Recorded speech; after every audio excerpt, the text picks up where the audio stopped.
कैसे हो? मैं हूँ आपकी हिंदी की टीचर भारती सरोदे। बृहन्मुंबई महानगरपालिका शिक्षण विभाग वर्चुअल ट्रेनिंग सेंटर द्वारा मैं भारती सरोदे आपका स्वागत करती हूँ। नमस्ते प्यारे बच्चों। आज हम हिंदी सुलभ भारती छठी कक्षा का अभ्यास करेंगे। आज हम मेरा अहोभाग्य पाठ छठा इस पाठ का स्वाध्याय पूरा करेंगे।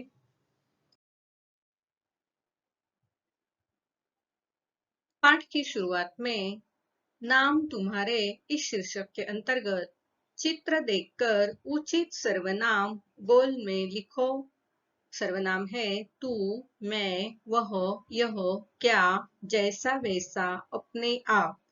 अब इन सर्वनामों का उपयोग करने से पहले हम सर्वनाम के भेद को जान लेते हैं। सर्वनाम के भेद।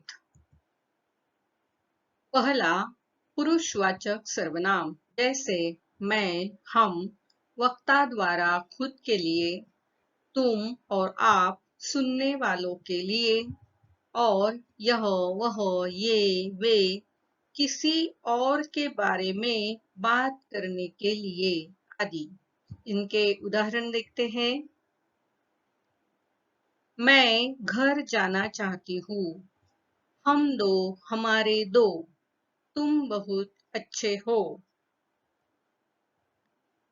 दूसरा, निजवाचक सर्वनाम वक्ता ने खुद के लिए, स्वयं और अपने आप का प्रयोग कामों को खुद से जोड़ने के लिए किया।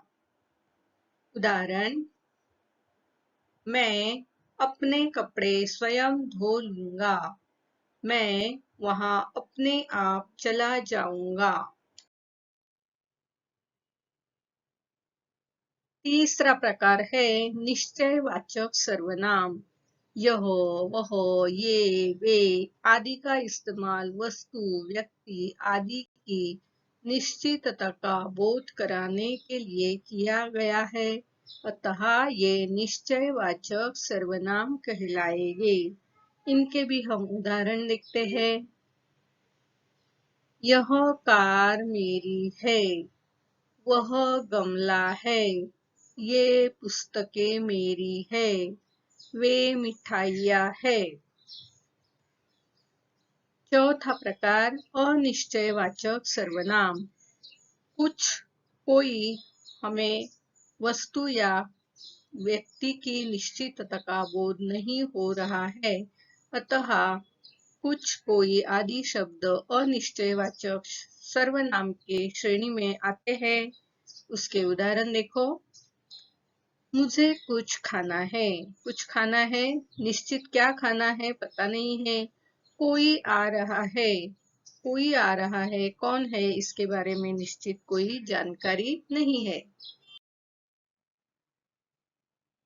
पांचवा प्रकार प्रश्नवाचक सर्वनाम। कौन, क्या, कब, कहा आदि शब्दों का प्रयोग करके किसी व्यक्ति या वस्तु के बारे में जानने की कोशिश की जा रही है, अतः ये प्रश्नवाचक सर्वनाम की श्रेणी में आएंगे। उनके उदाहरण देखते हैं। उदाहरण, देखो तो कौन आया है। आपने क्या खाया है। तुम बाजार कब जा रहे हो। मेला कहाँ लगा है। छठा प्रकार है संबंधवाचक सर्वनाम। जो, सो, वो, जैसे, वैसे, जैसा, वैसा इन शब्दों का प्रयोग करके किसी वस्तु या व्यक्ति में संबंध बताया जा रहा है, अतः ये शब्द संबंधवाचक सर्वनाम के श्रेणी में आते हैं। आओ उनके उदाहरण देखते हैं। उदाहरण, जैसी करनी वैसी भरनी। जैसा बोओगे वैसा काटोगे। तो आज हमने सर्वनाम के जो भेद है, प्रकार है, उनके बारे में भी जानकारी ले ली है। यह बात आप ध्यान में रखना। अब हम चित्र को देखकर कौन सा सर्वनाम लिखना है यह देखते हैं। यहाँ अकेला है, खुद के बारे में बता रहा है, इसलिए यहाँ सर्वनाम आएगा मैं। यहाँ दोनों है और लड़की उसके बारे में बात कर रही है तो सर्वनाम आएगा तू। यह फूलदान है, बिल्कुल नजदीक है, इसलिए यह फूलदान। अब यहाँ पहले बीज था, उसमें से अपने आप अंकुर निकल आए हैं, इसलिए यहाँ आएगा अपने आप। यह लड़का दूर दिखाई देने वाले घर के पेड़ के बारे में बता रहा है, इसलिए यहाँ आएगा वह पेड़, वह घर। यहाँ ये दोनों लड़कियां जुड़वा दिख रही है, बिल्कुल सेम टू सेम है, इसलिए यहाँ आएगा जैसा वैसा। यह लड़की लड़के को कुछ सवाल पूछ रही है, इसलिए यहाँ आएगा क्या। अध्ययन कौशल इस शीर्षक के अंतर्गत पाठ्य पुस्तक में आए हुए कठिन शब्दों के अर्थ वर्ण क्रमानुसार शब्दकोश में देखो। अब हम क्या करते हैं, हमारा जो पाठ है मेरा अहोभाग्य, इस पाठ में आए ही कुछ नए शब्द जो है उन्हें पहले लिख लेते हैं। संस्मरण, मध्याह्न, उल्लसित, वार्तालाप, दल, मानसिक, संसर्ग, सृष्टि, सघन, अनुभूति, उपवन, बकुल। देखो अभी ये जो शब्द है इनको हम वर्ण क्रमानुसार यानी अ आ ई के अनुसार इन्हें एक के बाद एक लिखेंगे। वो देखते हैं इन्हें एक के बाद एक किस तरह लिखा जाना चाहिए। सबसे पहले इसमें से कौन सा शब्द आएगा बताओ तो। बिल्कुल बराबर, सबसे पहले शब्द आएगा अनुभूति और उसके बाद शब्द क्या आएगा, उपवन। बिल्कुल बराबर। तो हम सारे शब्दों को इस तरह वर्ण क्रमानुसार लगाकर पढ़ते हैं। अनुभूति, उपवन, उल्लसित, दल, वकुल, मध्याह्न, वार्तालाप, सघन, संसर्ग, संस्मरण, सृष्टि। तो यह हमने वर्णानुक्रमानुसार यह शब्द लिखे हैं। इस तरह आप भी अलग अलग शब्द लेकर उन्हें वर्णानुक्रमानुसार लिखना है। जरा सोचो, बताओ, यदि मैं पुस्तक होती तो। सच में बच्चों, अगर आप पुस्तक होते तो क्या क्या करते, क्या क्या सोचते। आओ तो पढ़ते हैं, पुस्तक होते तो क्या करते। यदि मैं पुस्तक होता तो मुझे बहुत आनंद आता। मैं रंग बिरंगे ढेर सारे सुंदर चित्रों वाली पुस्तक होता जिसे पढ़कर सारे बच्चों के चेहरे पर मुस्कान आती और मुस्कान को देखकर मैं भी मुस्कुरा उठता। मैं पुस्तक बनकर सब जगह ज्ञान की रोशनी फैलाता। मेरा मकसद सभी का ज्ञानवर्धन करना होता। मेरे भीतर सिर्फ मनोरंजन ही नहीं अपितु विज्ञान, साहित्य आदि से जुड़ी भी ढेरों जानकारियां होती है। मैं लाइब्रेरी में पड़े रहने से ज्यादा पाठकों के हाथों में रहना पसंद करता। मैं यह चाहता कि मेरी कीमत अधिक न हो, इससे गरीब से गरीब पाठक भी मेरा लाभ उठा सकता। मैं अपने से जुड़े लोगों को कभी निराश नहीं करता। मैं अपने पाठक को कभी उबन नहीं होने देता। मैं उनकी रुचि और आवश्यकता के अनुसार उनसे बातें करता। मैं उनकी सफलता का भी ख्याल रखता। मैं उन्हें जीवनोपयोगी शिक्षा देता, जिससे वे एक सफल, सजग व बेहतर इंसान बनते। मैंने समझा इस शीर्षक के अंतर्गत अभी अभी हमने जो पाठ पढ़ा है, मेरा अहोभाग्य, इस पाठ को पढ़कर हमने क्या समझा है, क्या बोध किया है, इसके बारे में लिखना है। आओ लिखते हैं। महान लोगों के जीवन से हमें यह सीख लेनी चाहिए कि सदैव विनम्र भाव से सदाचार व सहयोग के पथ पर चलते रहना चाहिए। महान व्यक्ति का परिचय होना तथा उनके साथ समय बिताना यह एक अलौकिक अनुभव होता है, जिसे हम जीवन भर भूल नहीं सकते। शब्द वाटिका इस शीर्षक के अंतर्गत मेरा अहोभाग्य इस पाठ में आए नए शब्द हम पढ़ते हैं, समझते हैं। संस्मरण, स्मरणीय घटना, उल्लसित, आनंदित, दल, समूह, सृष्टि, संसार, अनुभूति, स्व अनुभव, बकुल, मौलसिरी, वृक्ष का नाम, मानसिक खाद्य, वैचारिक चर्चा, मध्याह्न, दोपहर, वार्तालाप, बातचीत, संसर्ग, संगति, सघन, घना, उपवन, उद्यान। भाषा की ओर इस शीर्षक के अंतर्गत निम्नलिखित शब्दों के लिंग व वचन बदलकर लिखो। स्त्रीलिंग, पुल्लिंग शब्द, उनमें एक वचन, बहुवचन लिखना है। जैसे उदाहरण के तौर पर भैंस, भैंसे, भैंसा, भैंसे। तो इस चार्ट को अब हम आगे पूरा करते हैं।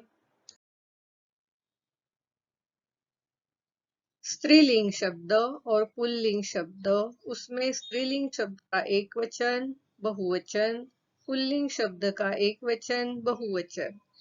भैंस, भैंसे, भैंसा, भैंसे, बिल्ली, बिल्लिया, बिलाव, बिलाव, घोड़ी, घोड़िया, घोड़ा, घोड़े, नागिन, नागिने, नाग, नाग, चूहिया।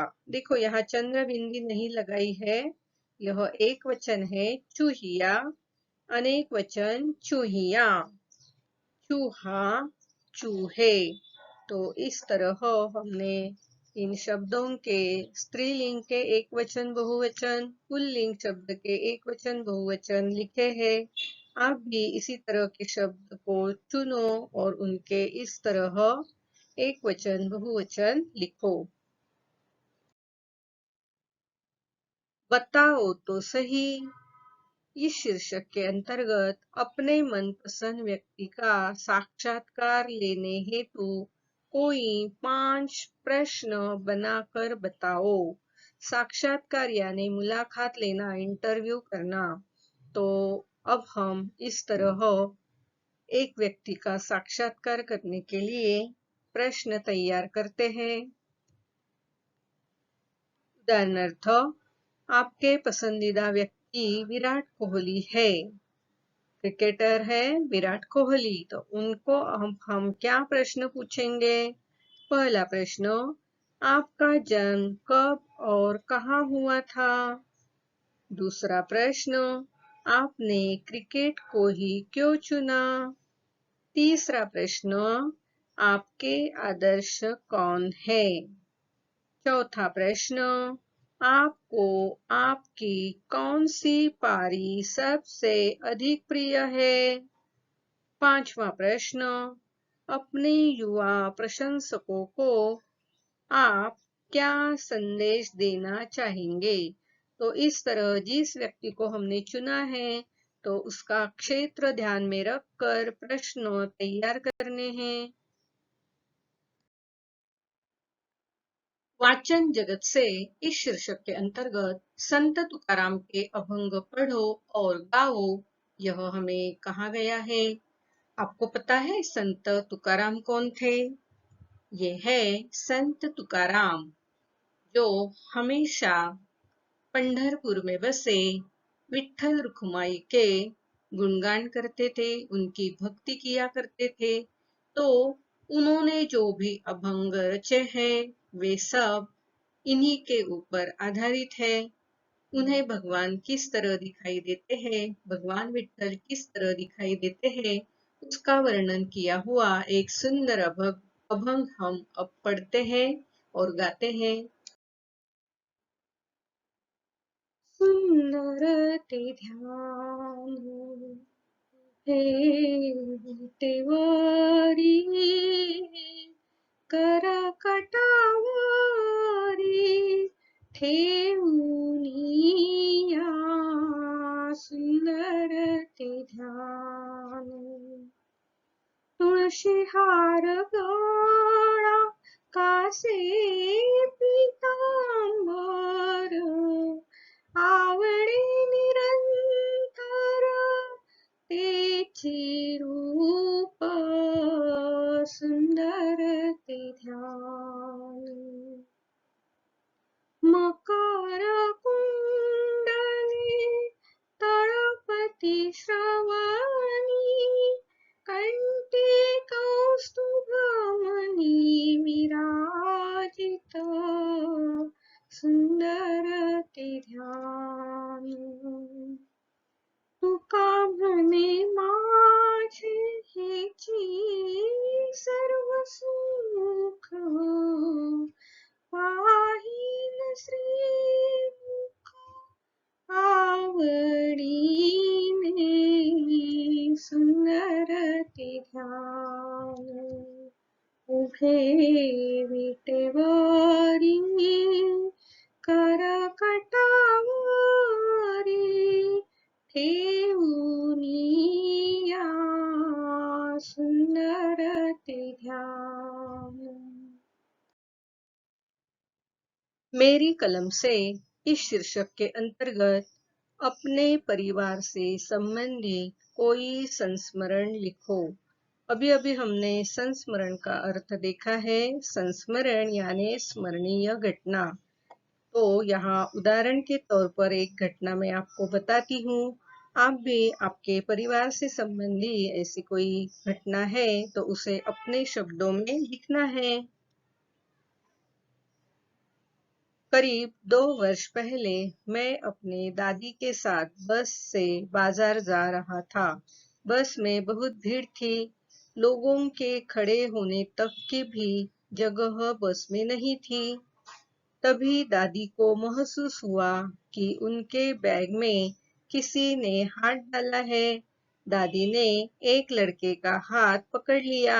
दादी बिना शोर मचाए अगले स्टॉप पर उस लड़के को लेकर उतर गई। वह करीबन 14 वर्ष का लड़का था। पकड़े जाने पर वह जोर जोर से रोए जा रहा था। उसने बताया कि उसकी माँ बहुत बीमार है, उसके पास इलाज के पैसे नहीं है, इसलिए उसने चोरी की कोशिश की। दादी ने लड़के के घर जाकर जांच की तो पता चला कि उसकी माँ बहुत बीमार है। गरीबी की वजह से वह इलाज नहीं करा सकती। दादी ने उसकी मदद की। दादी ने मेरे चेहरे पर प्रश्न चिन्ह देखकर मुझे समझाया कि हमें गरीबों की मदद करनी चाहिए। एक वाक्य में उत्तर लिखो। प्रश्न पहला, साहित्यिक कार्यक्रम कहाँ होने वाला था? प्रश्न दूसरा, गुरुदेव की कहानियों में किसकी मनोवृत्ति के दर्शन होते थे? प्रश्न तीसरा, संस्मरण में किस कहानी का उल्लेख किया गया है? प्रश्न चौथा, लेखक आनंद विभोर क्यों हुए? तो आओ इन प्रश्नों के उत्तर किस तरह लिखने हैं देखते हैं। प्रश्न पहला, साहित्यिक कार्यक्रम कहाँ होने वाला था? अब इसका उत्तर लिखते हैं। उत्तर, साहित्यिक कार्यक्रम शांति निकेतन में होने वाला था।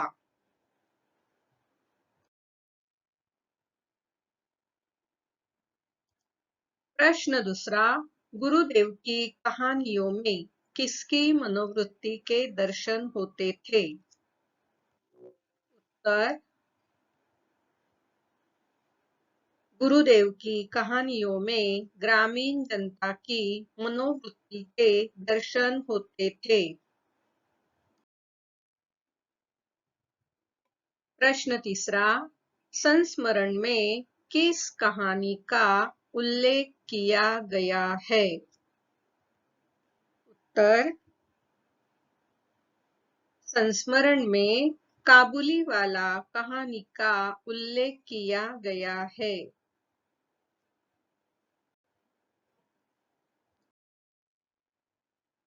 प्रश्न चौथा, लेखक आनंद विभोर क्यों हुए? उत्तर, जब लेखक को पता चला कि अतिथि गृह के जिस कमरे में वे ठहरे हैं, उस कमरे के बरामदे में गुरुदेव ने गीतांजलि का अधिकांश भाग बैठकर लिखा था, तब वे आनंद विभोर हो उठे।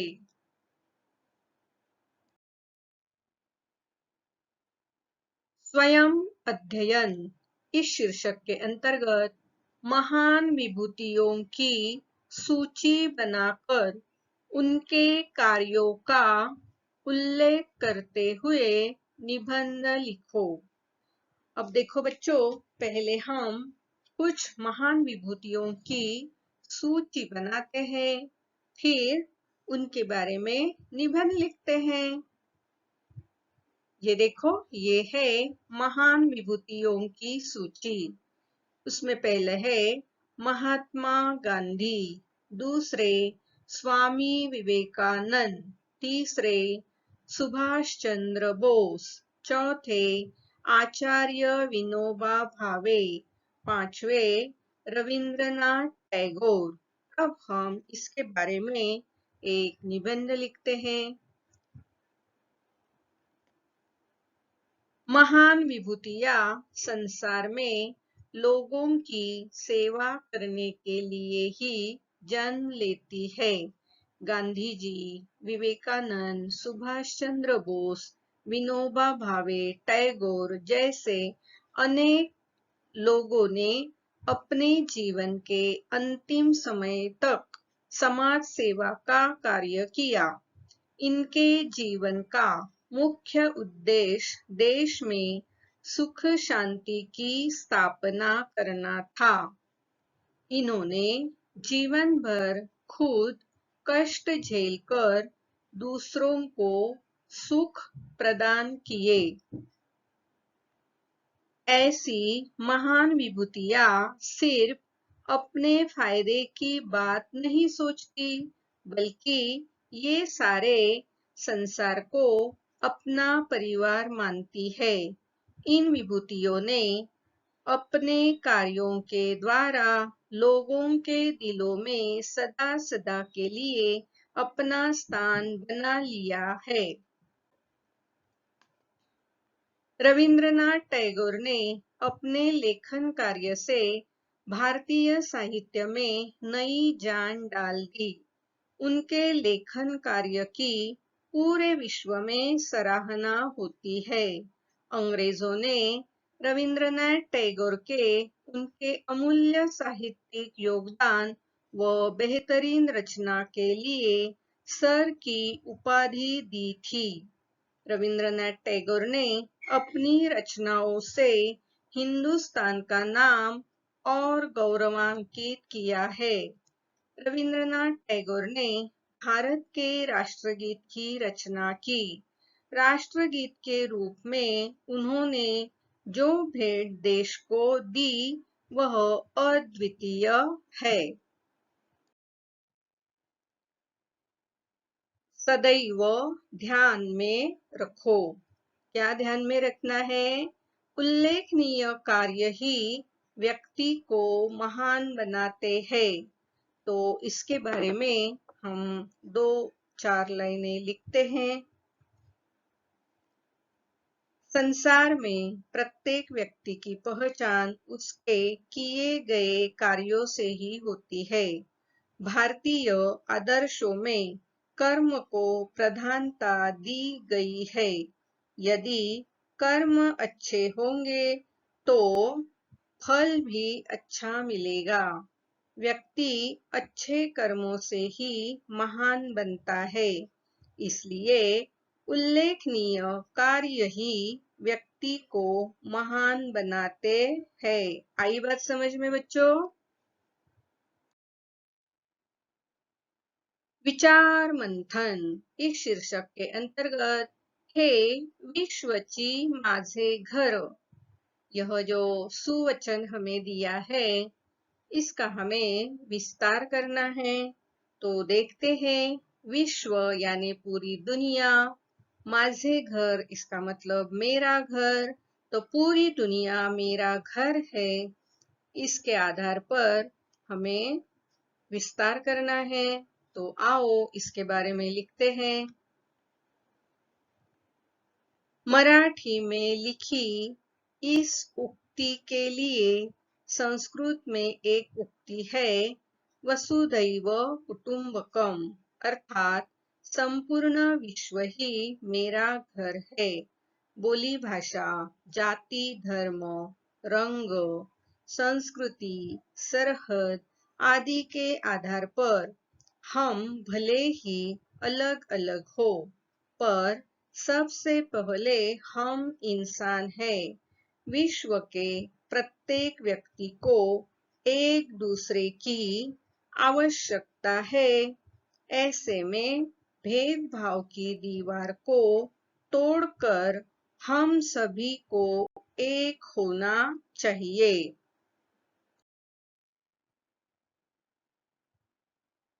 खोजबीन इस शीर्षक के अंतर्गत नीचे दिए गए नोबेल पुरस्कार प्राप्त विभूतियों के चित्र चिपकाओ। उन्हें यह पुरस्कार किस लिए प्राप्त हुआ है बताओ। तो यह जो नोबेल पुरस्कार प्राप्त विभूतियां है उनकी जानकारी पाने के लिए देखें www.nobel.award। तो इस इंटरनेट साइट पर आप इनके बारे में जानकारी ले सकते हैं। अब पहले जो है गुरुदेव रविंद्रनाथ टैगोर, ये है गुरुदेव रविंद्रनाथ टैगोर। ये है सर चंद्रशेखर वेंकट रामन। ये है डॉक्टर हरगोविंद खुराना। ये है मदर टेरेसा। ये है सुब्रमण्यम चंद्रशेखर। ये है अमर्त्य कुमार सेन। ये है वेंकटरमन रामकृष्णन। ये है कैलाश सत्यार्थी। अब हमने इनके फोटो तो यहाँ चिपका दिए हैं। अब इन्होंने किस क्षेत्र में उल्लेखनीय कार्य किया जिसके कारण इन्हें नोबेल पारितोषिक प्राप्त हुआ है, उसके बारे में जानकारी लेते हैं।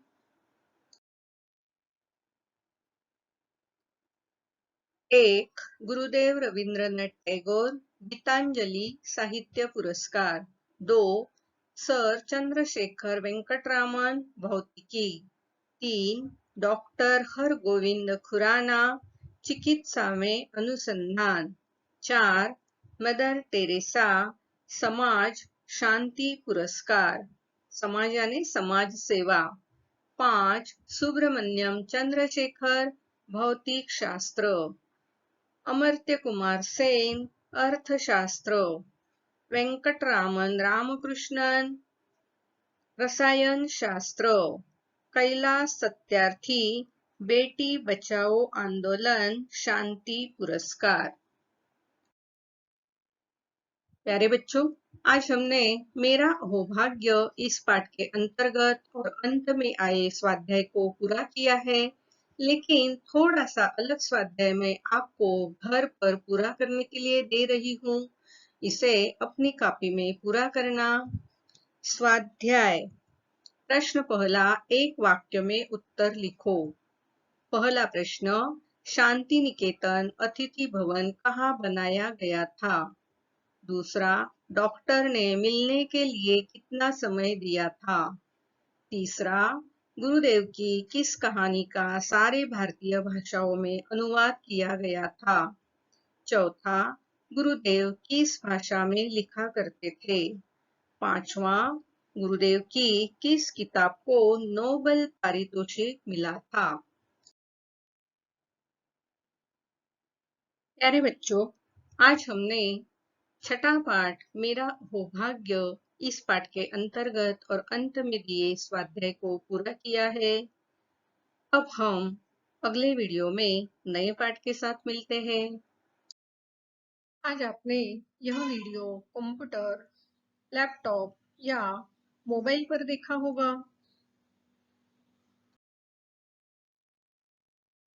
वीडियो के अंत में इस तरह का एरो दिखाई देगा। इस एरो को आपको क्लिक करना है। एरो को क्लिक करते ही आपके सामने डिस्क्रिप्शन बॉक्स खुल जाएगा। इसमें आपकी कक्षा, विषय, घटक तथा टीचर का नाम दिया हुआ है और उसके नीचे जो वीडियो आपने देखा है उस पर आधारित कुछ प्रश्न दिए होंगे, जिसके उत्तर आपको अपनी कॉपी में लिखना है। और हाँ, यहाँ आपके लिए एक लिंक दी हुई है। इस लिंक को आपको क्लिक करना है। इस लिंक को क्लिक करते ही आपके सामने गूगल फॉर्म खुल जाएगा। इस तरह गूगल फॉर्म जो सर्वे या फीडबैक फॉर्म है आपके सामने खुल जाएगा। इस फॉर्म को भर देना और हाँ, अंत में इस फॉर्म के सबमिट का जो बटन है उसे क्लिक करना।